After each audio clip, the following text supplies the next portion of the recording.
आपको लिए चलते हैं करौली। मुख्यमंत्री बद्रीलाल शर्मा का संबोधन चल रहा है। राजस्थान के मुखिया, हमारे एसओसी प्रदेश अध्यक्ष सम्मानीय सीपी जोशी जी, जिनको कि अभी आपने सुना, केंद्र में हमारे जल शक्ति मंत्री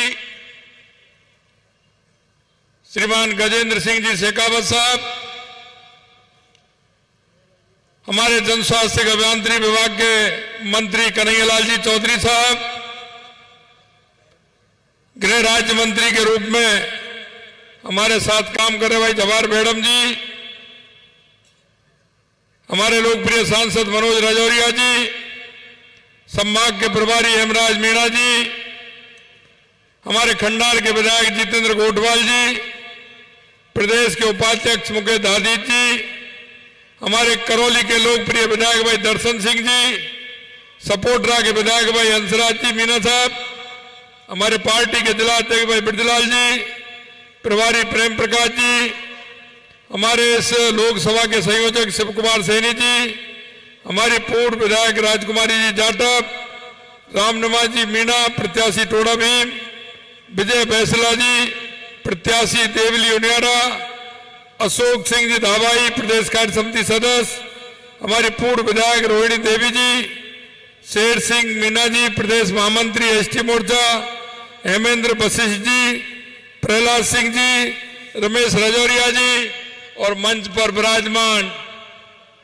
भारतीय जनता पार्टी के समस्त पदाधिकारीगण, मेरे सामने बैठे करौली जिले के पूजा योग बुजुर्गों, नौजवान दोस्तों, माता और बहनों, आप सभी के चरणों में मैं प्रणाम करता हूं, नमन करता हूं, वंदन करता हूं।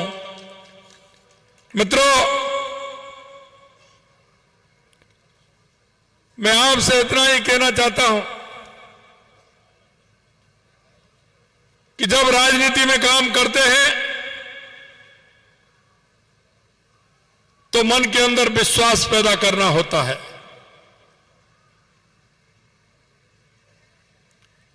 राजनीतिक दलों ने, राजनेताओं ने,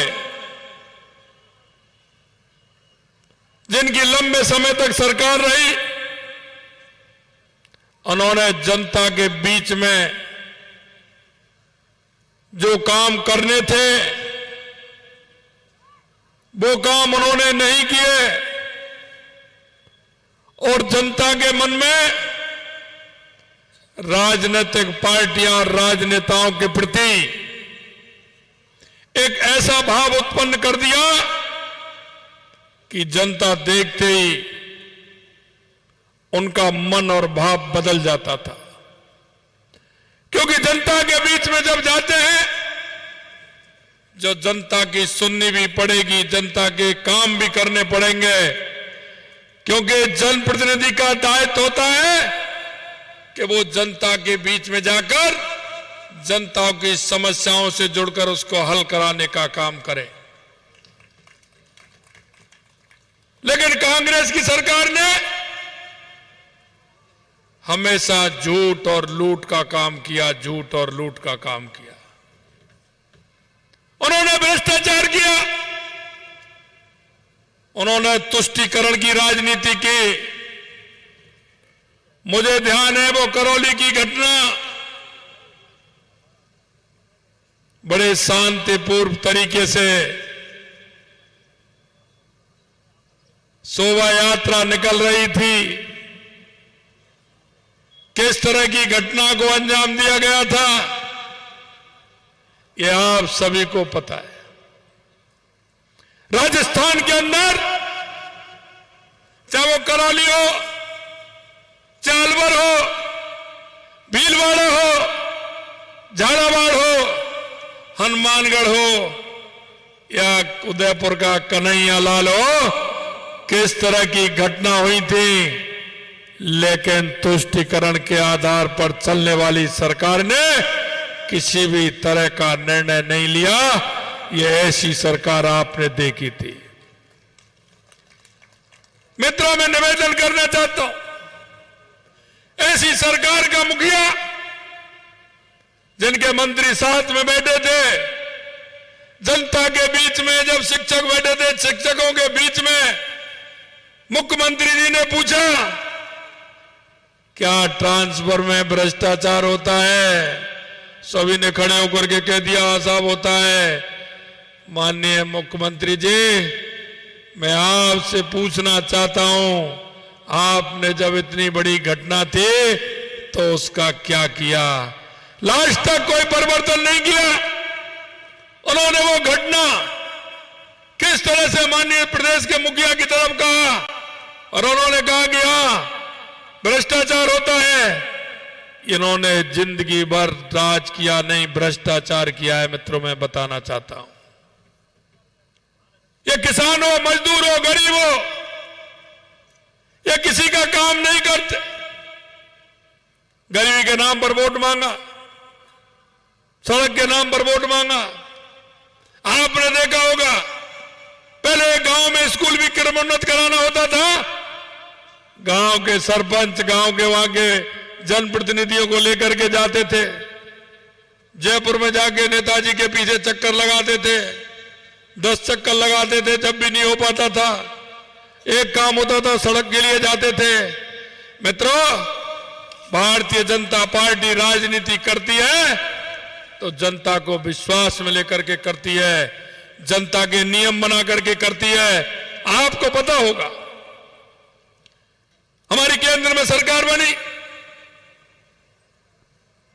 हमारे देश के यशस्वी प्रधानमंत्री पूर्व प्रधानमंत्री भारत रत्न अटल बिहारी वाजपेयी जी प्रधानमंत्री बने थे। क्योंकि हम जब जनता के बीच में रहते हैं तो जनता की बात भी सुनते हैं, जनता के हित का काम भी करते हैं। हमने एक योजना बनाई थी प्रधानमंत्री ग्राम सड़क योजना की। अरे हमारा तो जब 4, 6, 7 प्रदेशों में राज्य था, योजना पूरे देश की थी, लेकिन उस योजना को मूर्त देने का काम किया क्योंकि प्रधानमंत्री पूरे देश के थे। उन्होंने योजना बनाई थी कि 2000 की आबादी वाला गांव सबसे पहले जुड़ेगा, 1000 की आबादी वाला दूसरे फेज में जुड़ेगा, 500 की आबादी वाला तीसरे फेज में जुड़ेगा और उससे पीछे छोटे गांव जुड़ेंगे। हमने कभी ये नहीं सोचा था कि यहां भारतीय जनता पार्टी की सरकार है, समाजवादी की सरकार है, बसपा की सरकार है या टीएमसी की सरकार है। हम देश के लिए नीति बनाते हैं, हम उस गरीब कल्याण की योजना को लेकर के चलते हैं। आपने देखा होगा हमारी सरकार आई थी 77 में, माननीय भैरव सिंह जी के नेतृत्व में हम अंत्योदय को लेकर के चले। पंडित दीनदयाल उपाध्याय जी के अंत्योदय को लेकर उन्होंने कहा यह देश और समाज जब खड़ा होगा जब उस अंतिम व्यक्ति के ऊपर लाभ पहुंचेगा, उस व्यक्ति को हम हमारे साथ खड़ा करेंगे जब ये भारत देश विकसित होगा।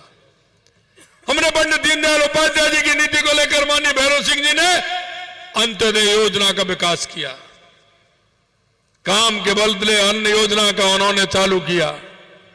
और मित्रों, 2013 में माननीय हमारी पूर्व मुख्यमंत्री वसुंधरा जी की सरकार आई तो भी हमने नियम बना करके काम किया।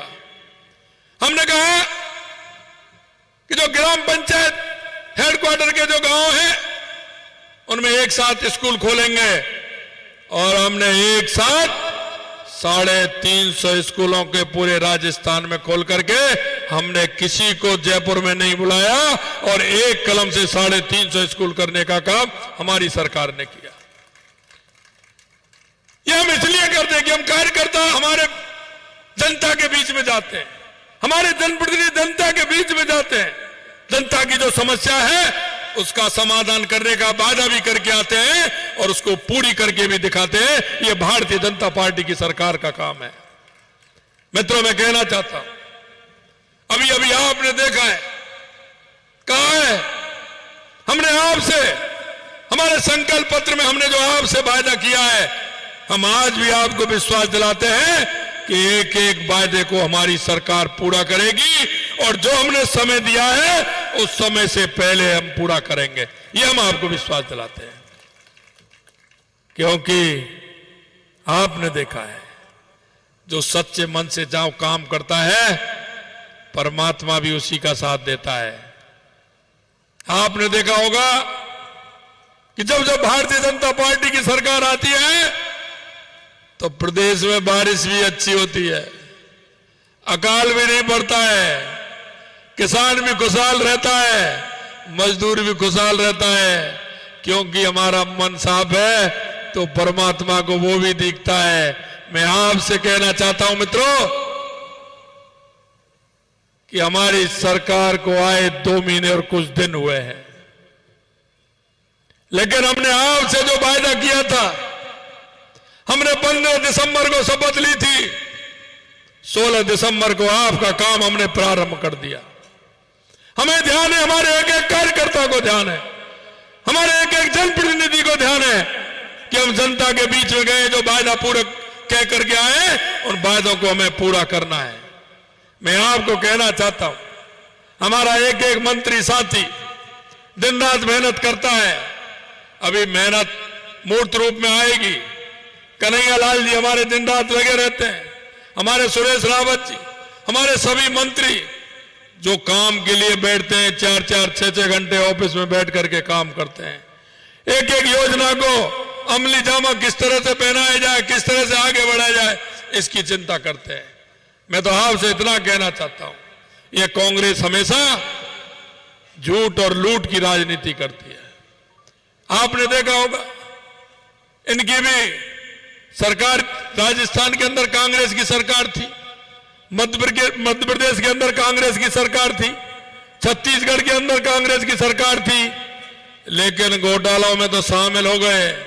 लेकिन राजस्थान सरकार को जो काम मिलने वाला था उसमें किसी ने सहयोग नहीं दिया। अरे सरकार हो तो ऐसी हो, अगर भारतीय जनता पार्टी की सरकार है, राजस्थान में हमारी सरकार है, मध्य प्रदेश में हमारी सरकार है, छत्तीसगढ़ में हमारी सरकार है, हरियाणा में हमारी सरकार है। मैं आपको बताना चाहता हूं, मध्य प्रदेश वाले मुख्यमंत्री जी से हमने कहा हमारी ये ERCP की योजना है, 13 जिलों की योजना है, फट से तैयार हो गए। हमने कहा भाई जी बातचीत की हमने कहा भाई जी दिल्ली आना है। उन्होंने कहा भाई साहब दिल्ली आना नहीं है, पहले मुझे जयपुर आना है, आपको साथ लेना है और उसके बाद हमें दिल्ली चलना है। ये बात होती है जहां अपनी सरकार होती है। मैं आपसे कहना चाहता हूं मित्रों, ये बात होती है, कोयला का संकट था, कोयला के संकट से बिजली की दिक्कत आ रही थी, लेकिन हमारे छत्तीसगढ़ के मुख्यमंत्री जी ने कहा, हमने एक दिन सुबह चिट्ठी लिखी, रात को 11:30 बजे तो उनका फोन आ गया, भाई साहब मैंने मंजूरी दे दी है, कल से आपका काम स्टार्ट हो जाएगा। क्योंकि ये कोयला में भी घोटाला कर रहे थे, कोयला में बिजली उत्पादन की दिक्कत आ रही थी, तो वो भी उन्हें करके बताया। जैसा कि गजेंद्र जी बता रहे थे, सीकर चूरू झुंझुनू की बहुत बड़ी समस्या थी, 300 साल की समस्या थी, उसको भी हल करने का काम हमारे हरियाणा के मुख्यमंत्री खट्टर साहब से मिलकर के उसका भी हमने समाधान किया और उन 3 जिलों को भी पानी मिलने को तैयार हो गया। मैं आपसे इतना ही कहना चाहता हूं मित्रों कि आने वाले समय में हमें इन सारी बातों का ध्यान रखना है। हमारे देश के यशस्वी प्रधानमंत्री नरेंद्र मोदी जी के नेतृत्व में आपको पता है एक एक गारंटी को माननीय यशस्वी प्रधानमंत्री नरेंद्र मोदी जी पूरा करते हैं।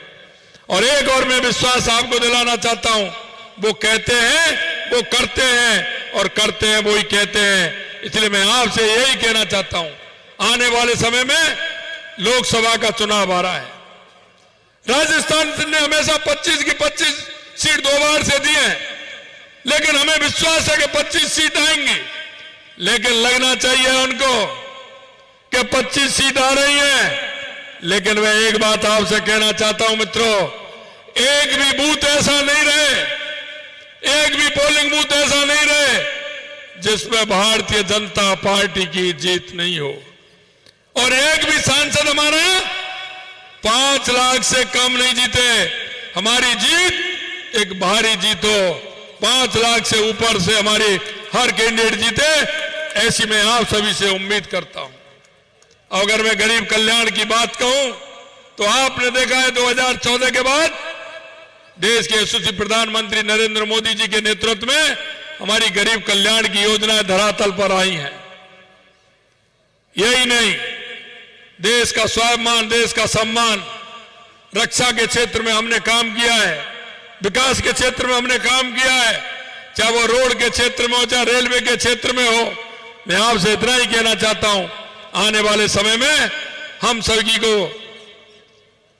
जोरदार तरीके से भारतीय जनता पार्टी को 2024 में ऐतिहासिक बहुमत दिलवाना है, ऐसी आप सभी से मैं उम्मीद करना चाहता हूं।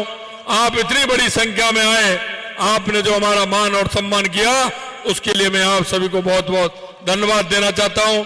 आप सभी को बहुत बहुत धन्यवाद, बहुत बहुत धन्यवाद। जय हिंद, जय भारत। मुख्यमंत्री भजनलाल शर्मा को आपने सुना, करौली की धरती से और जनसभा को संबोधित उन्होंने किया और जिस तरह से ईआरसीपी को लेकर डबल इंजन की सरकार ने काम किया है, अपना संकल्प पत्र लेकर आए, विश्वास आम जन आप सभी ने जताया, उनका आभार व्यक्त करते हुए मुख्यमंत्री दिखाई दिए और अपने शब्दों के जरिए उन्होंने ईआरसीपी आभार सभा को संबोधित किया।